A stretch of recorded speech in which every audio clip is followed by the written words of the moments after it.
3 years ago, we were talking about Texas Tech to the Pac-12 and Oklahoma State to the SEC. The Big 12 outlasted the Pac-12 and ACC. How did this happen? This is Locked On Big 12.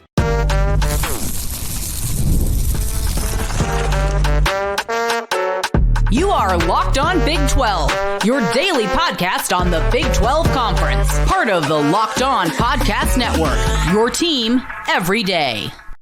Happy Friday, everybody. Welcome to Locked On Big 12. I'm Drake Toll from America's #1 Big 12 podcast, Locked On Big 12. Thank you for making this show your first listen every single day. RC Maxfield joins us today, Back to 12 podcast. He's a Texas Tech savant and lover of all things Big 12. RC and I will go through how the Big 12 has survived these last 3 years and even give homage to one Bob Bowlsby. Robert, if you're listening, hello. Brett Yormark has called for more expansion. We'll hit that in the middle segment. And Joey McGuire says realignment is not done yet. What does that mean?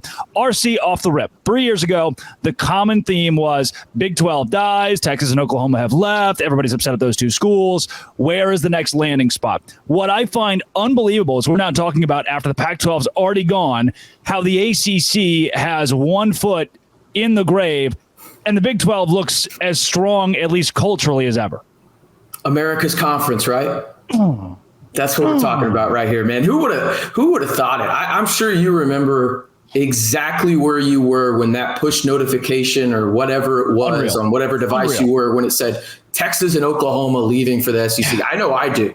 And I my first initial thought, which I'm sure like a lot of people's were, what the hell is going on right now? Yeah. And then the next one was impending doom, like, oh my God, this is the end of the Big 12. Is my particular school that I have, an affinity for going to land somewhere that's good. And now you insert I guess the Lord and Savior when it comes to Big 12 and Brett Yormark coming in here and just changing the entire landscape, jumping the line, being that kid in the line in the cafeteria when there's only one cookie left and pushing the Pac-12 out of the way and saying, sorry, brother, sorry, it's mine. It's mine. You can find your Jell-O down there. It's just amazing, man. I don't know how we got here in a lot of ways outside from the sheer fact that the aggressiveness of the Big 12 paid off. Like that's really all it was. And just the complacency that the Pac-12 had. And maybe it was an arrogance almost in a way 100%. Where it was like, well, we're better than you. It's like almost that, traditional saying of just that West Coast elite. I know they say East Coast, but West Coast type thinking where it's like, hey, we're better than you kind of deal. And Middle America said, F that. We're going to take that and, be the third best conference in America now. And like you said, the ACC aspect of it is crazy, too, because I know we'll talk about it here in a little bit in terms of some teams that we want to see potentially. But who would have thunk it, man? Who would have thunk it?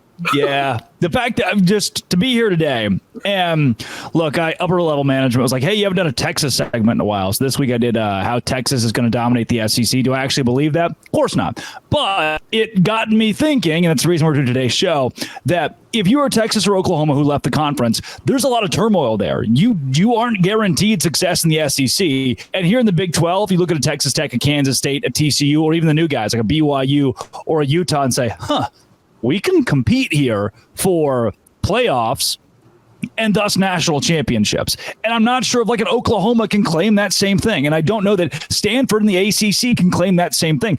I really do believe, I know my homework glasses are certainly on, but that the Big 12 is in an unbelievable spot, especially compared to where death seemed imminent. No, I agree 1,000%. I mean, I think you can make an argument coming into this football season for 9 teams to win the conference. 100%. Right? Like you could make that argument, maybe even double digits. Oklahoma State wins the conference. Shocked? No. Utah? No. Kansas State? No. Somehow Kansas? No. It's unreal. And the list goes on and on, right? Like I could say a scenario for damn near every team. And I think that that's what makes this conference so great in the sense that in the SEC, who's going to win that.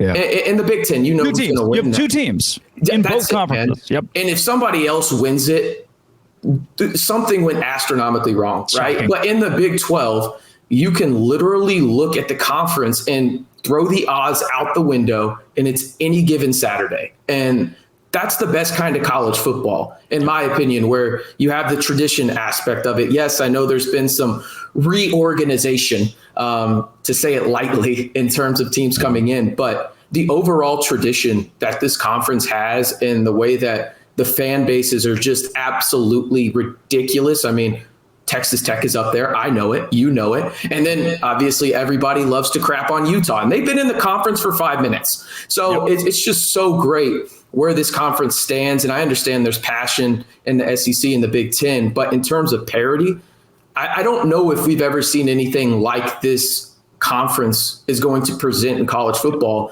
And it's all because of what's happened over the last, it feels like decade, but really, I mean, it's really been 3 years, 4 years tops. It's crazy. The extreme depth, and at least three of the teams that can compete for a Big 12 championship come in the new 8, and the best quarterback in the conference and the flashiest coach who brings in the most viewership. Those come in the new 8. Thank you, Brett Yormark. We mentioned Yormark, but before we go to the middle segment of the show, Bob Bowlsby.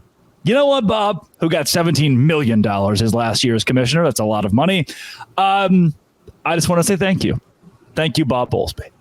Dude, I'm right there with you. I don't, listen, give all the credit to Brett Yormark that you want, but I've done my fair share of crapping on Bob Bowlsby. I'm sure you have too. He's been the butt of so many jokes. But the Big 12 is not in the position they are today without the move that he made in terms of adding that, well, I guess not new 4 anymore, the old 4 to the conference, and putting Brett Yormark in the position to succeed that he was in. I mean, unbelievable, man. I think when we were texting back and forth, I compared Brett Yormark to like Katniss Everdeen or something like that, like pulling stuff from the ashes type deal. I don't know what that makes Bob Bowlsby. Obviously not President Snow. I mean, it's just unbelievable. Just thinking about, okay, these 4 new teams are coming in. Does the Big 12 exist even in 2 years? Like, Bob Bowlsby can be PETA. We'll allow him to be the enduring sidekick who gets it wrong a lot, but is still alive and technically wins the Hunger Games.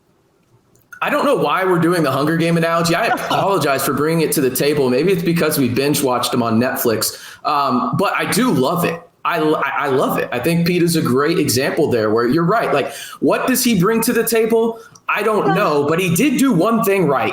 And that's why we're here. That's survive, live, win the Hunger Games. Coming up, Brett Yormark calls for more expansion now. I don't know. Some people hate it. Some people love it. What do we think? This is Locked On Big 12, part of the Locked On Podcast Network, your team every day. Today's show is brought to you by FanDuel. FanDuel is where I go when rent is coming up. You know, it's like, hey, the Dallas Mavericks are playing in the playoffs still, and the Dallas Stars are in the playoffs still, and the Texas Rangers are doing that baseball, though not very well right now. So I go to FanDuel and I say, hey, FanDuel, I want to bet on the Dallas Stars to win this upcoming series, or the Mavericks to do the exact same. And FanDuel says, sweet, give me $100. I'll give you $110. And I do that. And right now, new customers get $150 in bonus bets with any winning $5 bet. You go in, you say, $5 on this thing to happen over here for this horse. There's horse racing there. And if it hits, you get $150 to bet on spreads, money lines, player props, and more. Visit FanDuel.com/locked on to make every playoff shot count. FanDuel is America's #1 sportsbook. Go to FanDuel today for the NBA, the NHL, MLB, and even the horses that run in circles, and we all point and bet. That's FanDuel.com/locked on. $5 for $150 in bonus bets. FanDuel.com/locked on. RC Maxfield from Back to 12 podcast.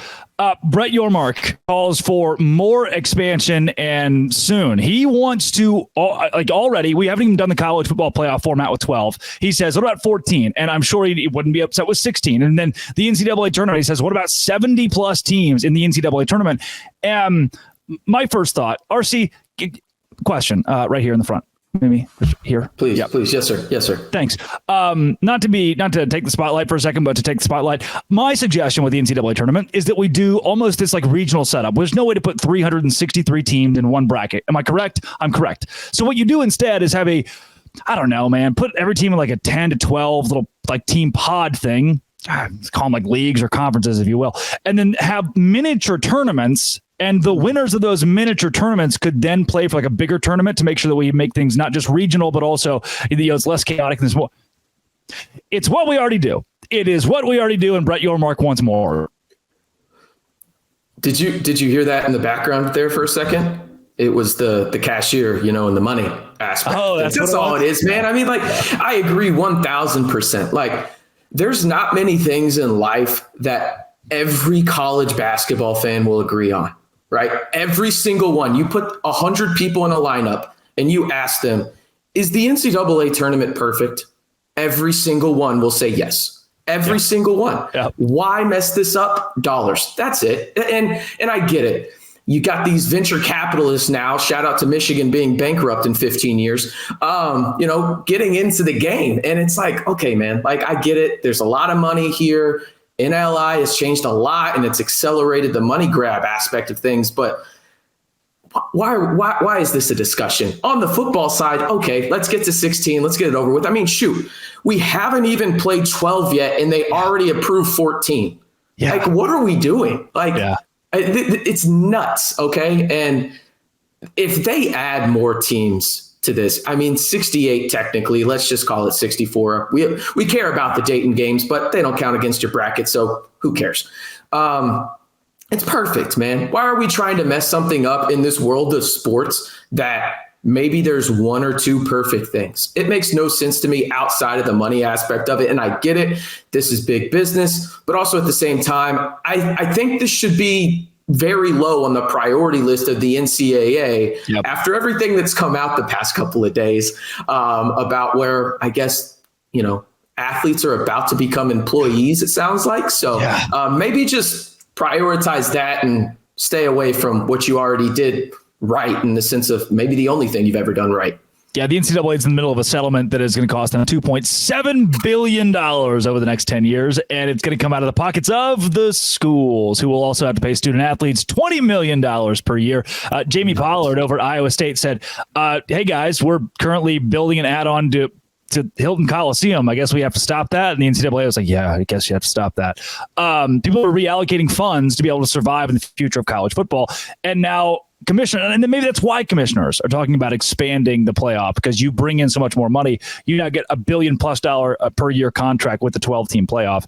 But RC, as much as we like to cry and moan over adding playoff teams, it could put more Big 12 teams in the playoff. At the end of this, if Texas Tech's the 15th seed in the playoff, I don't think we're complaining about an expanded college football playoff.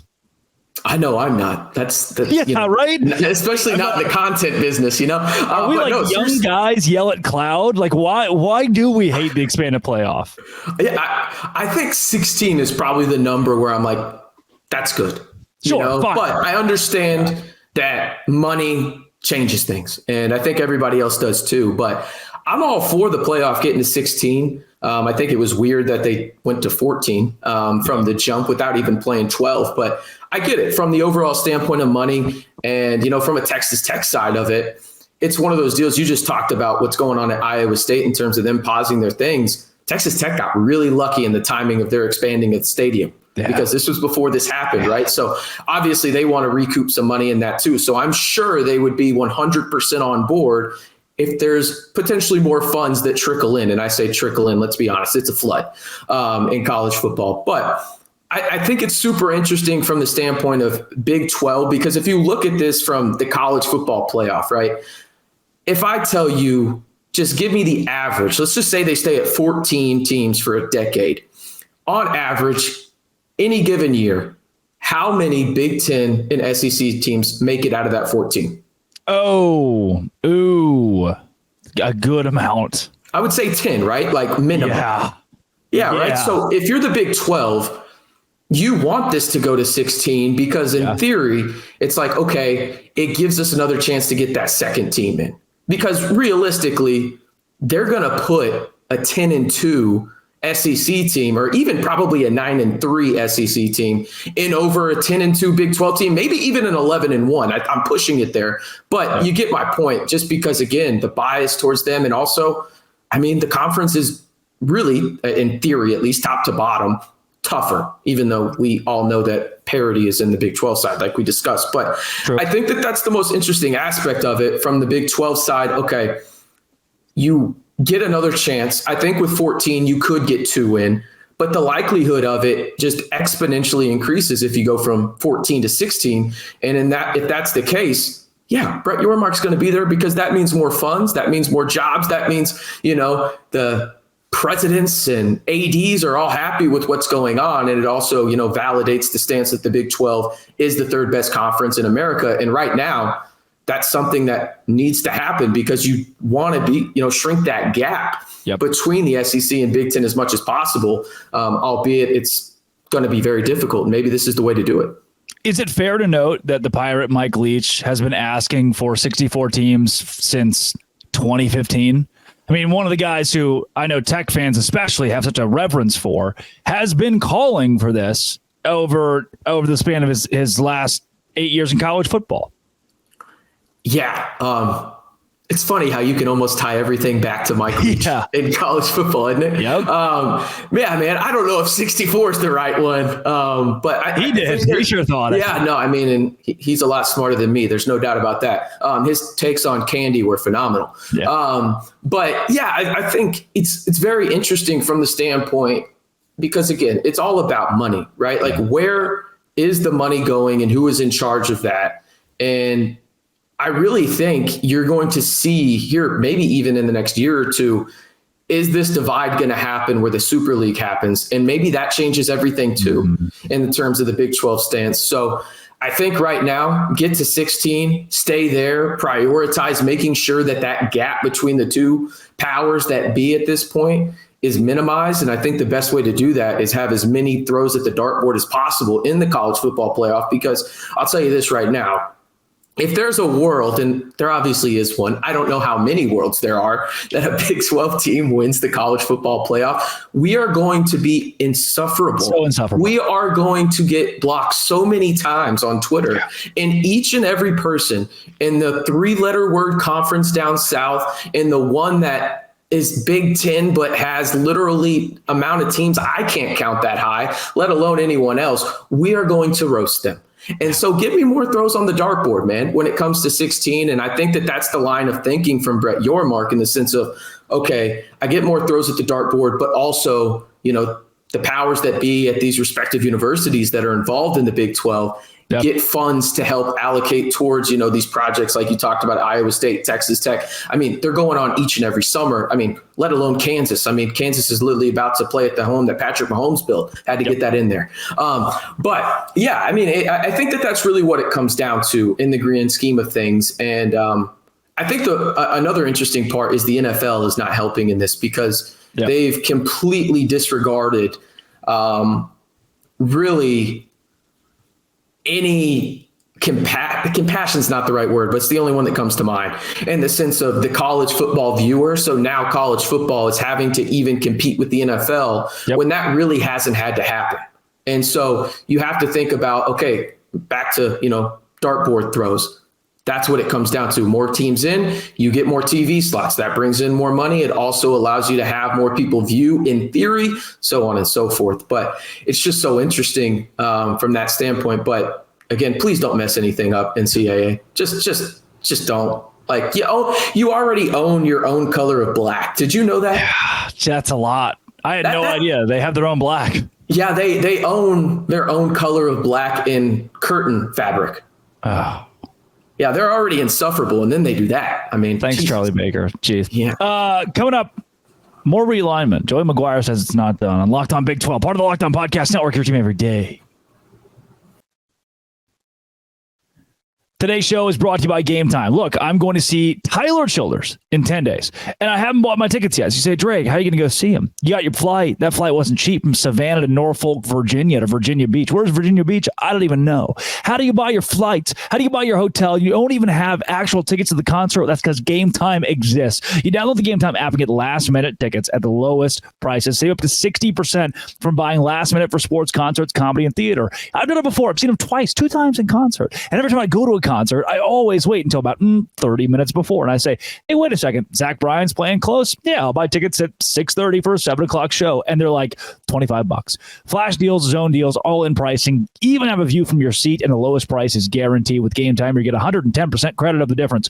Today, Download the Game Time app, create an account, use code LOCKEDONCollege for $20 off your first purchase. Terms apply. Again, create an account, redeem code LOCKEDONCollege for $20 off. Download Game Time today. Last minute tickets, lowest prices, and buddy, that is guaranteed. RC Maxfield joining the show today, Back to 12 podcast host. Joey McGuire. I'll call him Crazy Uncle Joey. He's got that little edge to him where he says something like, oh, whoa, hey, watch out. And this time he joined 365 Sports and said that realignment is not done. This whole expansion thing it's continuing. Now, you could argue that this is just Joey spitting things out there, but he's also a very tactical person. When he does speak, he is very aware of what he is saying. In his mind, and in the mind of even a Texas Tech fan, where should expansion and realignment go to appease the Big 12, even appease a group of fans in Lubbock that really aren't close to anybody else you could add to the conference? Like, adding a North Carolina is not a regional rivalry, but does it fire up when your head coach says something more is coming?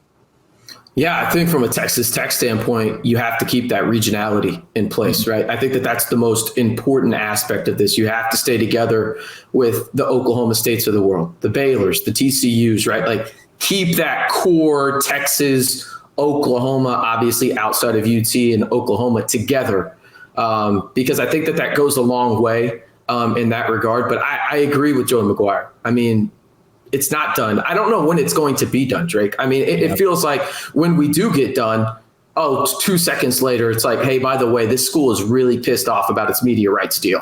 Like, right. Okay, man, like it's just never going to end, it feels like. I think from a Texas Tech standpoint, though, that's the most important thing. And also, those new schools are really going to help Texas Tech. You think about it in terms of the rivalries that they had back in the day from the standpoint of Arizona, right? Awesome. Colorado. That's big for Texas Tech, having those schools back in the mix. I think from the standpoint of the Big 12 and what Joey McGuire was talking about and going and getting more teams, right?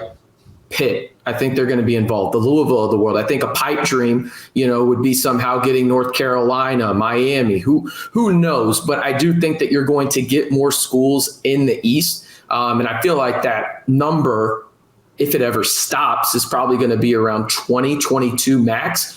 Yeah. But I think from, again, a Texas Tech standpoint, I don't know, because you talked about it from the regionality standpoint. Like, you've already got your rivals pretty close to you. I think you have to stay together in that regard. Then you added two more. You think about the Colorado and Texas Tech, games back in the day where, I mean, my goodness, there were some of the best games there were. Arizona and Texas Tech were playing back before probably our grandparents were born, type stuff. And so I think that that's the most important aspect of it for Texas Tech, is staying within that regionality the best way that they can in the state of Texas, and maybe a little bit, west and obviously north into Stillwater. Because you're right. I mean, Texas Tech is isolated. Doesn't hurt that they have an airport, though. They can't rip on Lubbock too much in that regard. It's a quick flight anyway. True. But overall, I think that that's what Joey's talking about. And the most interesting aspect of this realignment is who's going to be the powers at B that makes the decision, right? Outside of, obviously, Brett Yormark will be, but who's that team or two that kind of replace the head seats at the table of UT and Oklahoma? Who's it going to be? I think it's wide open. Maybe Kansas has the benefit of the doubt just because of the blue blood status at basketball, and Big 12 being in the position they are from that landscape and being the best basketball conference in America. But I think that, guy in the 15th row to the left, third seat. Hi, yes, RC, Drake Toll, Locked On Big 12. Yeah. I think you just made one of the greatest points that anyone's ever made on this show, and I just wanted to stop you in the middle of the press conference and alert you of this. Thank you. The Big 12 doesn't have the two powers. Like, Clemson calls the league office of the ACC. They pick up immediately. Wake Forest calls, they get the robot. We'll give you a call back in 2 days. In the Big Ten, Rutgers calls, like, God, not again. Or if Michigan calls Petiti, then that's the immediate pickup of, hello, what can I do?